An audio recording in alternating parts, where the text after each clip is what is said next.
انہیں گھروں میں مت روک رکھنا.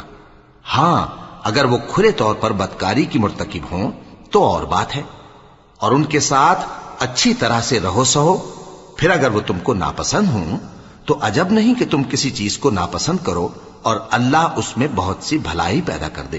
اور اگر تم ایک عورت کو چھوڑ کر دوسری عورت کرنی چاہو اور پہلی عورت کو ڈھیر سا مال دے چکے ہو تو اس میں سے کچھ مت لینا. بھلا تم بہتان لگا کر اور کھلا گناہ کر کے اپنا مال اس سے واپس لو گے؟ اور تم دیا ہوا مال کیوں کر واپس لے سکتے ہو جبکہ تم ایک دوسرے کے ساتھ صحبت کر چکے ہو اور وہ تم سے پختہ عہد بھی لے چکی ہیں؟ اور جن عورتوں سے تمہارے باپ دادا نے نکاح کیا ہو ان سے نکاح نہ کرنا مگر جاہلیت میں جو ہو چکا سو ہو چکا. یہ نہایت بے حیائی اور اللہ کی ناخوشی کی بات تھی اور بہت برا دستور تھا.